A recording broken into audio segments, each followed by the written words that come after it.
Hello and welcome to Big Dash Knows. Big Dash knows what? New York Giants football. Let's go. We're talking Hogmollies. Real quick video. I want to talk about the Hogmollies and either the lack of or the abundance of Hogmollies and what they mean. Like the trenches are probably the most important, unpopular positions on the team, but they're the most important. Unpopular, but the most important. Nothing happens without a decent to good offensive line. And if you are having success without a decent to good offensive line, shout out to your coaches, shout out to the offensive coordinator, shout out to the quarterback, running back, and the weapons on the outside, because that's the only way you can have success without a decent or good offensive line. Now, for the New York Giants, right now, even with an all-pro guy like Andrew Thomas, which I believe he's going to be an all-pro, I believe he's going to take an even further step forward. Even with a guy like Andrew Thomas, when you look at the entire offensive line for the New York Giants, I'm thinking decent. Last year wasn't the best, wasn't good, I should say. Not even wasn't the best, wasn't good. A lot of question marks with the offensive line. But again, the bright spot is Andrew Thomas. And then you're looking at the rookie Evan Neal from last year, and you're looking at him post the workout videos, all the training videos that he did, this summer. And I get anxious because I know, and a lot of other people know, a lot of Giants fans know that the success of this team, Evan Neal has a lot to do with that possible success for the team. If Evan Neal, and a lot of people say this, if Evan Neal can do this, if Evan Neal can take this step, we saw it before. A lot of people are saying the same things when it comes to Evan Neal. Now, here's one thing I know about Evan Neal: he's going to work for it. He is going to put in the hard work to be the best that he can be. But can he do it? That's the biggest question mark for me on the offensive line. And if that becomes a check mark, then this offensive line goes from decent, my prediction of decent, to solid or good, very, very quickly. And if the offensive line can get to solid to good, early on in this season, then the New York Giants are going to win some games.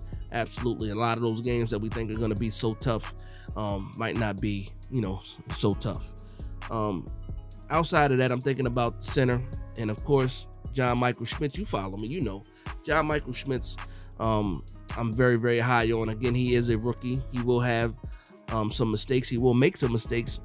Maybe not. I hope not. I hope he doesn't. But I have to be realistic when I think about John Michael Schmitz. Even though, like I said, to me, I thought he was the best center in the draft, the most experienced. Sound in every way when it comes to technique. He can do it all. 24 years old, might be 25. I gotta think. Did he turn 25? I think he might even be 25 right now. But if he's solid as well, and I already think that coming out, he's better than Feliciano could ever be. And that's no disrespect to Feliciano. I'm just saying there's levels to this, and I believe that John Michael Schmitz, as far as the levels go, is way better than what Feliciano could ever be. And then lastly, I'm just thinking about these guards on the outside. These guards on the inside, the left and right guard, and just looking at the guards listed.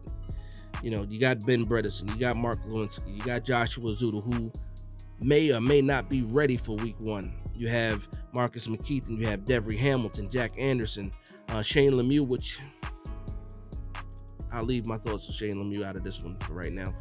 But, these guys are battling because outside of Lewinsky, who right now is penciled in as the right guard, starting right guard, this camp is going to be very, very important for these guys. And I would not be surprised if we're looking at just a total mix of guys at guard. Instead of Lewinsky could lose his job to McKeithen. Azudu can beat out Bredesen. Bredesen can beat out Azudu. You might have Bredesen and Azudu being the starting guards, or you might have Azudu and McKeithen being the starting guards. It's going to be very, very interesting training camp and preseason. When it comes to the offensive line, these guys have to earn it. And then again, John Michael Schmitz is the starting center in my opinion. The guy behind him, possibly if he's not a starting guard, is Ben Bredesen. And then you also have the free agent pickup of J.C. Hassenauer from the Pittsburgh Steelers. But to me, he's absolutely a rotational guy too. I don't believe he's a starter at all, especially not with Schmitz and Bredesen right in front of him right now. But just thinking about this offensive line, and I'm like, that's the key. Offensive line. Like Daniel Jones is the key. Don't get me wrong. Daniel Jones is the key to the season. But this offensive line, if Daniel Jones is 1A, 1 or 1A, the offensive line has to be 1B. In order for Cathcart to do what he wants to do, this offensive line has to gel, has to unify, and has to be a strength on this team and not a weakness. Not a weakness. So what do you guys think? Again, this is just a quick review of the offensive line. Yeah, what do you guys think? Let me know in the comments down below. I want to thank you guys for vibing with me. Please like, comment, and subscribe. And from one Giants fan to another, this is Big Dash Knows, Big Blue Nation. Let's go.